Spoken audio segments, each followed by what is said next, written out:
Good morning and welcome to the Daily Calibration, the show that helps you start your day the unshakable way, clear, focused, and in control.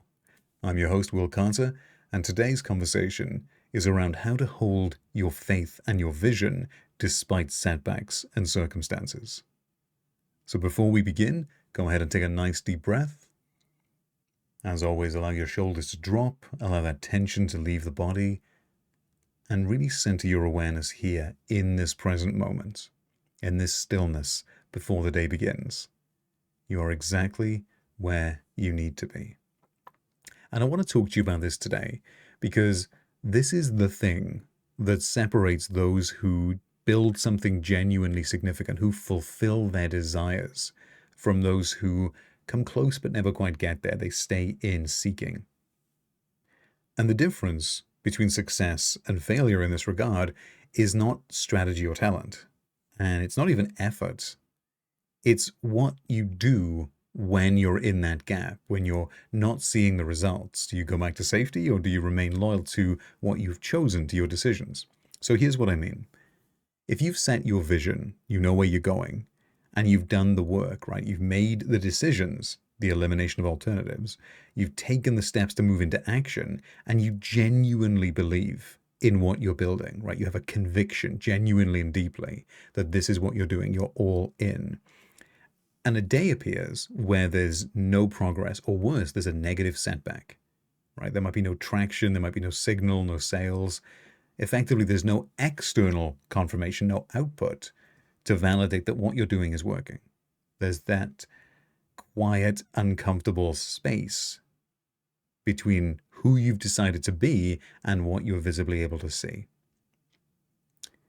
In that moment, in that gap, and this is something every high performer, serious entrepreneur who's ever attempted something worth attempting faces, this moment, that gap where the inner certainty, that inner conviction is tested by the circumstances.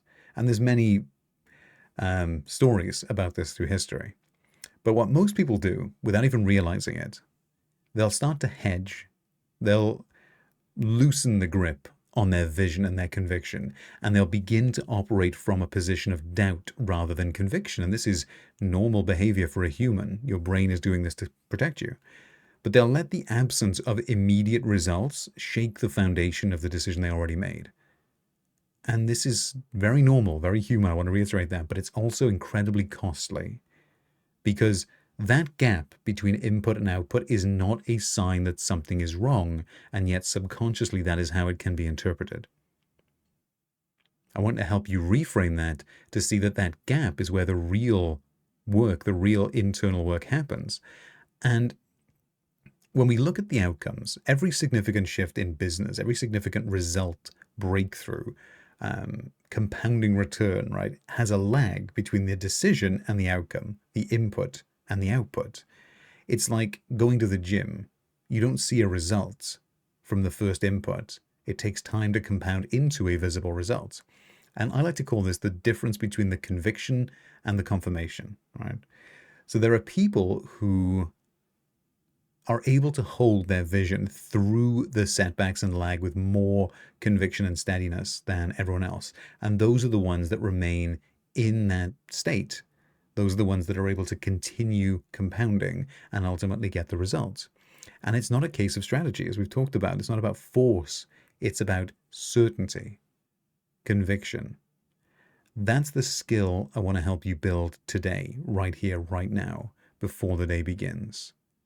So first, step number one, we're going to come back into the body because certainty is not a mental exercise. It is a physical state in the body.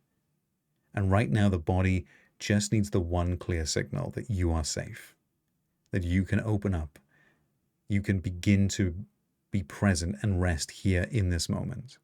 So let's take a few deep breaths together. Go ahead and breathe in through your nose as deep as you can, and then breathe out slowly. And again, breathe on in, filling your lungs completely, and out, slowly, steady, all the way to the end. And again, go ahead and breathe in, and out, And one final breath. In all the way, and then a little bit more at the top, and then exhale all the way out, fully exhaling. And I want you to feel that release of tension, that settling. That is the body shifting from bracing and uncertainty into being present and certain and ready. Stay here for a moment. This is the foundation. Now, I want you to bring a vision to your mind. The specific thing that you are building or embodying. This could be the version of your business or your life or your body or even your impact in the world that you have decided with conviction is where you are going. This is an outcome that you are genuinely committed to. And you're genuinely committed to it regardless of what the external world currently looks like. Go ahead and bring this version of you to mind now and see it clearly. Really feel what this means to you. And here's what I want you to notice in this moment. That feeling, that genuine aliveness when you entertain your vision, that is data. That is your internal conviction telling you that this is a real experience. This matters to you. And the best performers in the world, right, whether they are athletes or founders or leaders, they all talk about this. The ability to feel the outcome is real before it's confirmed to the senses. And to operate from this end state rather than going towards it. Because your brain only thinks in terms of I am or I am not. If we put the state or the outcome in the future, we're implying that I am not it now, and that is what it will be embedded and expressed through behavior. And it's important to know this isn't wishful thinking. This is mental rehearsal that leads to subconscious normalization, the state that drives the action that produces the result. So I really want you to let that feeling expand through your whole body now. Let it become the most real thing in your awareness right now. Really hold to it. Think about who you are now that the objective has already been achieved. This is the state, this is the GPS location that we are going to train our subconscious to follow. And from this place, when you are settled and clear with a fully alive vision, I now want you to choose who you are being today. Someone who remains here, not just when it's easy, but when the challenge is when the gap appears in the quiet where there's no results. When you look into the world and nothing has changed, but you know who you are being internally. That version of you understands something that most people learn far too late. Everything in the world has a delay, a time period between the input and the output. Sometimes it's short, sometimes it's long. Neville would say that every seed has its own appointed hour. It will ripen and it will flower. If it be long, then wait, for it is sure and it will not be late. Right? That's a very poetic way of saying that your actions compound into results, but the compounding effect is usually invisible before it becomes undeniable. Right? The breakthrough is preceded by the period of time when nothing seems to be happening. Just think of a seed. When the breakthrough is literally the seed breaking through the soil, but it's still growing beneath that.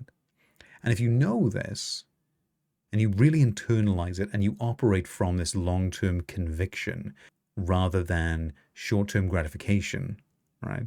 If you commit today to being the version of you who is patient without being passive, moving from that steady, quiet, unshakable belief in the direction you've chosen and who you are choosing to be, that is the unshakable version of you that could remain in your chosen powerful state, regardless of circumstances. You have the confidence of someone who knows where they're going. They trust that they will get there. No matter how many diversions or challenges might be in the way, they know that's where I'm going because it's who I am. And that is you right here, right now, choosing yourself, choosing this state. And what I'd like you to do now is to Give yourself a command from this calm, relaxed state, one with your chosen identity. When your subconscious now is wide open, aligned, I want you to give yourself a command. Who are you being today? I am. And then whatever it is you're being today, I'm calm, I'm confident, I hold my vision with certainty. That is the anchor for today. Really take a breath on that one. I hold my vision with certainty. You already are that version of you the moment you step into it. The problem is most people will look at the results and then go back. They'll turn back and be preserved in their old state, right? Turn to a pillar of salt, as the story goes. But understand that you already claim the state, and the state contains the means of its expression. The action will always outpicture the state. Whatever you subconsciously normalize is outpictured through your actions. And understand this, results will fluctuate. The tide goes in and the tide comes out. But who you are being is always yours to define. That's always your choice. And it's a game of awareness, of remaining in the awareness of who you are being. And from here, you don't have to react to the world. You can take a look at what's going on around you from a powerful, intentional state and then choose clearly, this is who I'm going to be today. This is who I am today. And with that decision made, understand that you are removing alternatives. By choosing to be this calm, confident, convicted version of yourself, the reactive version of you is no longer available. They can't coexist. You can't sit in those two chairs at the same time. So go ahead and choose. Because remember, you don't get what you want in life. You get who you are being. So choose deliberately who you will be today and stay unshakable in that choice. And I'll see you for tomorrow's calibration.